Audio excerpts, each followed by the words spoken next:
This bucket right here, this $5 plastic bucket sitting on my back porch, is producing more free nitrogen than a $40 bag of fertilizer from the garden center. Every single week. And it never runs out. Now, if that sounds too good to be true, I understand. I felt the same way the first time someone told me about this. But stay with me, because what I'm about to show you today genuinely changed the way I garden, and the way I think about soil, about nature, and about what we've been told we need to buy. Welcome back to Rooted in Grace, my friends. I am so glad you're here. Whether you're tending a few raised beds or managing a little homestead, you know the feeling. You walk into the garden center, you see the prices going up again, and you think, there has to be a better way. Well, there is, and it's not new. It's ancient. It's a tiny green plant that once cooled the entire planet, and today it can feed your garden, nourish your chickens, and heal your tired soil, all from a bucket of water. Before we get into it, if you're new here, go ahead and hit that subscribe button. We're a community of folks who believe the best gardening wisdom isn't found in a store, it's found in nature. Now, let's dig in. 1. The Great Fertilizer Illusion. Here's something that used to bother me, and I bet it bothers you too. Every spring, we line up at the garden center and buy bags of fertilizer. Nitrogen fertilizer mostly. Because nitrogen is what makes your tomatoes grow tall, your greens go dark and lush, your roots push deep. Without nitrogen, nothing thrives. But here's the part they never tell you at the checkout counter. We are literally surrounded by nitrogen. Almost 78% of the air you're breathing right now is pure nitrogen gas. It's everywhere. It's free. It's infinite. So why are we paying for it? Because plants can't grab nitrogen directly from the air. They just can't do it on their own. And modern industry figured out how to force nitrogen into a form plants can use. But it takes fossil fuels, extreme heat, and enormous factories to do it. That process pollutes the air, depletes the soil over time, and costs us more money every single year. We've been buying something that nature already provides for free. We just didn't know how to access it. But here's the beautiful thing. Nature solved this problem millions of years before any factory ever existed. She designed a living system that pulls fertility straight out of thin air, using nothing but sunlight, water, and a partnership so elegant it'll make your heart sing. And the star of that system, it's a plant you could walk right past and never even notice.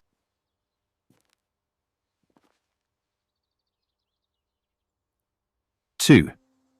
Meet the fairy fern, a green gold mine. Let me introduce you to Azolla. Now, don't worry, you don't need to remember the Latin name. Most folks call it fairy moss, or mosquito fern, or duckweed fern. It's a tiny, delicate, free-floating aquatic fern that sits right on the surface of still water. It looks like green lace, almost too pretty to be useful. But don't let that fool you. This little plant is an absolute powerhouse. Under the right conditions, Azolla can double its weight in just 2 to 5 days. Let that sink in. You put one handful in a bucket on Monday. By Friday or Saturday, you've got 2 handfuls. A few days later, 4, then 8. It just keeps going, doubling and doubling, until you've got a thick, lush green carpet covering the entire surface. And every bit of that green carpet is packed with nitrogen, rich proteins, and living plant energy. You can scoop it right out and feed it to your garden. Free, endlessly renewable, growing while you sleep. But how on earth does a tiny floating fern pull off something that billion-dollar factories struggle to do? That's where this story gets really beautiful. 3. A 50-million-year-old partnership inside every tiny leaf of Azolla. Something remarkable is happening. something that's been happening for over 50 million years. Deep inside the microscopic cavities of each leaf lives a special kind of bacteria called Anabaena azolla. It's a cyanobacterium, a very ancient form of life, and it has a gift that almost nothing else on Earth possesses. It can grab nitrogen gas right out of the air and convert it into fertilizer. Think about that. This bacteria literally breathes in the air above the water and turns it into plant food. Now, it doesn't do this alone. The Azolla fern gives the bacteria a safe home and shares the sugars it makes from sunlight. In return, the bacteria feeds the fern with all the nitrogen it could ever need. It's a perfect partnership, each one giving what the other lacks. This partnership is so tight, so essential, that the fern actually passes this bacteria down to its babies through its spores. They are never separated. Generation after generation, for 50 million years, they've been together. And here's where the story gets truly jaw-dropping. About 50 million years ago, during a period called the Eocene epoch, Earth was a furnace. The Arctic wasn't ice. It was a warm, freshwater ocean. And scientists discovered that an unimaginable bloom of Azolla spread across that entire Arctic Ocean. Miles and miles and miles of it. Because it grew so fast, it absorbed enormous amounts of carbon dioxide from the atmosphere. And as the fern died and sank, it locked that carbon away at the bottom of the ocean. Over time, this actually cooled the entire planet, shifting Earth from a greenhouse world into the icehouse climate we know today. Scientists call it the Azolla event. A tiny fern the size of your fingernail helped reshape the climate of the entire Earth. Now just imagine what it can do for your raised beds.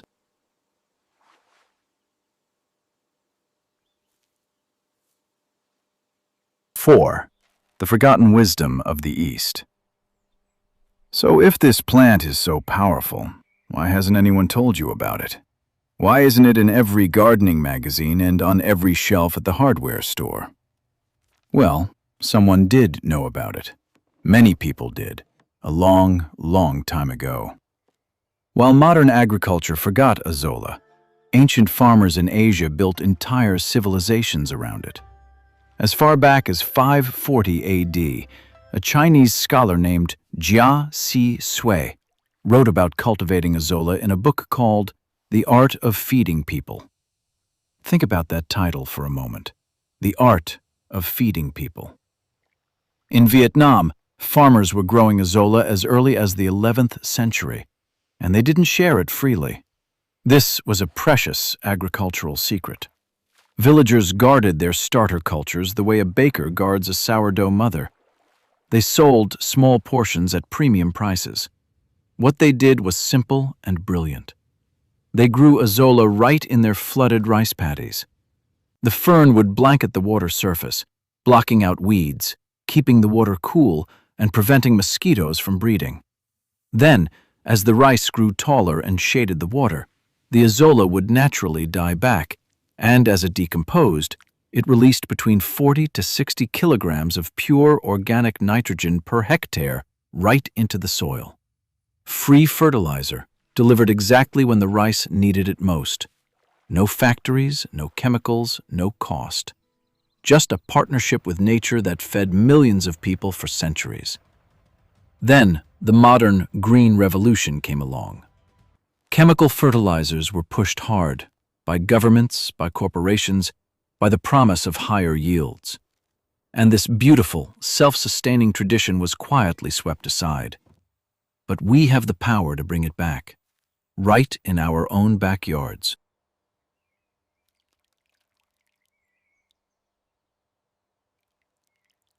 Five, beyond the garden, the ultimate homestead companion. Now, if you keep chickens, and I know many of you do, pay close attention to this part. because Azolla is about to become your best friend.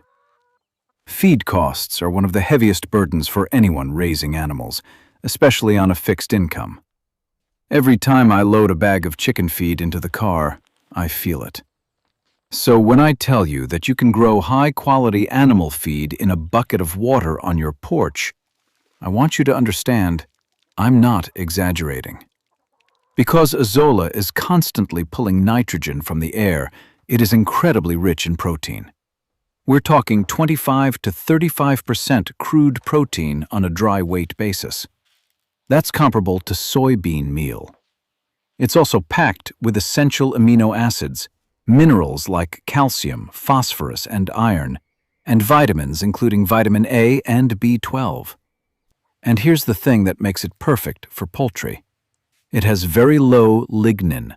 That's the tough, woody fiber that makes many plants hard to digest. Azolla is soft.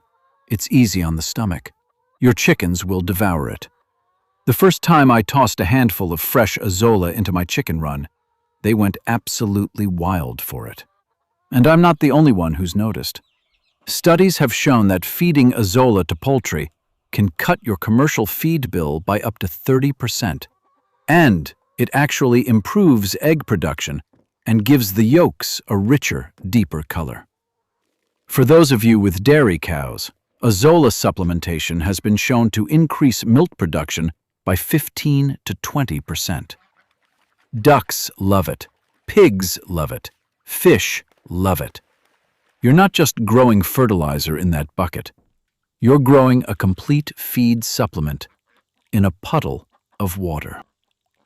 6. The environmental healer. But Azolla's gifts don't stop at the garden gate or the chicken coop. It does something else that every one of us will appreciate, especially in summer. You know those evenings when you just want to sit on the porch with a glass of iced tea, but the mosquitoes drive you back inside?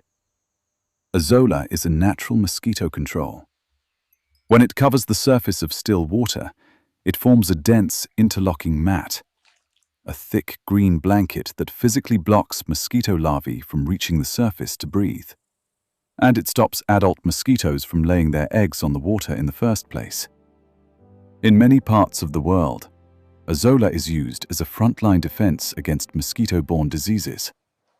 And it doesn't stop there. Azolla is also a remarkable water purifier. It acts like a living sponge, absorbing heavy metals like lead, copper, and zinc from contaminated water. It pulls out excess phosphorus and nitrates, the very things that cause those ugly, toxic algae blooms. It leaves the water cleaner and clearer than it found it. A tiny fern that feeds your garden, feeds your animals, fights mosquitoes, and cleans your water. And it costs you nothing. Now let me show you exactly how to grow it.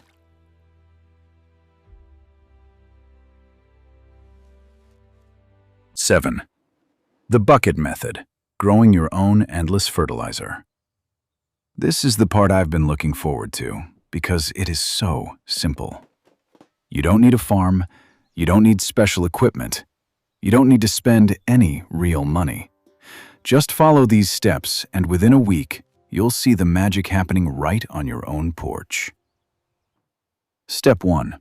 The vessel. Grab a 5-gallon bucket, a shallow plastic storage tub, or even an old kiddie pool. Here's a tip most people miss. Shallow is better than deep. You want the water about 4 to 6 inches deep, maybe 10 to 15 centimeters. That's it. Azolla floats on the surface, and shallow water lets the roots dangle freely without hitting the bottom, which makes harvesting much easier. Step 2. The location. And this is where a lot of beginners make their first mistake. They put their Azolla in full blazing sun. Don't do that. Azolla loves warmth, but harsh afternoon sun will stress it out and turn it red or brown. What you want is partial shade, dappled sunlight under a tree, or a spot under a porch overhang. Think of it like a plant that likes bright shade. morning sun, afternoon protection. Step 3. The foundation. Here's a little secret that makes all the difference. Add about an inch of good, sifted garden soil to the bottom of your container. This gives the Azolla the trace minerals it needs. Then add a small handful, just a small handful, of aged cow manure or rich compost. Now listen carefully. Azolla pulls its nitrogen from the air. It doesn't need you to add nitrogen, but it desperately needs phosphorus to grow, and aged manure or compost is the perfect natural source. Skip this step and your Azolla will struggle. Do it, and it'll take off like a rocket. Step 4. The water.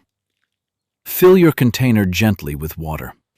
If you're on city water, let it sit out for a day or two before adding your Azolla. Chlorine in tap water can damage the delicate bacteria inside the fern, the very bacteria that make this whole miracle work. Just let it sit. The chlorine will evaporate on its own. Step 5. The starter. Get yourself a small starter culture of Azolla. You can buy it online, it's very affordable. Or ask a neighbor, check with the local garden club, or look for it in a quiet pond. Take your Azolla and gently place it on the surface of the water. Here's a neat old-timer trick. Before you put it in, gently rub the Azolla between your hands to break it into smaller pieces. This actually stimulates it to multiply faster. And then, you wait. Not long. Within days, you'll see that surface come alive. It'll turn a rich, vibrant green, spreading and interlocking until the water is completely hidden beneath a living carpet. That's it. That's the whole setup. No electricity, no pumps, no chemicals. Just nature doing what nature does. 8. Harvesting and returning to the earth. Now, once your bucket is covered, and this is important, you must harvest it. Don't just let it sit there and admire it. Here's why. If you leave Azolla too long, it gets overcrowded. The layers stack up, the bottom layer gets no light, and it starts to die. That's the opposite of what we want. So every few days, take a plastic kitchen sieve or a small net and skim off about 1/3 to half of the Azolla from the surface. That's all. You're skimming abundance. The remaining fern will breathe easier, catch more light, and double right back to fill the space within days. It's an endless cycle. Now, what do you do with all this harvested green gold? You have 3 wonderful options. First, use it as a living mulch. Spread it generously around the base of your tomatoes, peppers, herbs, and roses. As it breaks down, it works like a gentle, slow-release fertilizer, delivering nitrogen straight to the root zone. And it keeps the soil cool and moist underneath. Your plants will thank you. Second, toss it into your compost pile. Azolla is rich in nitrogen and moisture, which makes it the perfect green ingredient to balance out your dry, brown leaves and twigs. It supercharges your compost. You'll get rich, dark, crumbly earth in record time. And third, this is my personal favorite. Make a liquid fertilizer. Natural farmers call it fermented plant juice. Take your freshly harvested Azolla and mix it in a jar with an equal weight of organic brown sugar. The sugar draws out the juices, enzymes, and nutrients through osmosis. Let it sit in a dark, cool place for about a week. Then strain the liquid, dilute just 1 tablespoon into a gallon of water, and spray it onto your garden leaves. It's a life-giving tonic for your plants, and it costs you practically nothing. 9. The deeper lesson. You know, after all these years in the garden, I've come to believe that the best lessons aren't about technique. They're about perspective. For too long, we were taught that fertility comes in a plastic bag with a price tag. that to grow anything worth growing, you have to buy. But Azolla tells a different story. It tells us that abundance is already here, floating quietly on the water, waiting for us to notice. When you scoop a net full of Azolla from your bucket and lay it at the base of a struggling tomato plant, you're not just feeding a garden. You're taking sunlight, air, and water, the most basic things on earth, and turning them into life. That's not just gardening. That's grace. So here's my challenge to you, and I mean this. Go get a bucket this weekend, just a simple bucket. Add some water, a little soil, a pinch of aged manure, and a handful of this fairy fern. Set it on your porch and watch what happens. Within a week, you'll see it. Within 2 weeks, you'll be harvesting free fertilizer. Within a month, you'll wonder why nobody told you about this sooner. If this video opened your eyes, if it gave you a little spark of hope for your garden this season, please hit that subscribe button and share this with a friend who loves to grow. I'd love to hear from you. Have you ever tried Azolla? Are you going to start this weekend? Drop a comment and let's talk about it. Thank you for spending your time with me here at Rooted in Grace. May your hands be dirty, your harvest be plentiful, and your heart be full of peace. Until next time, keep growing.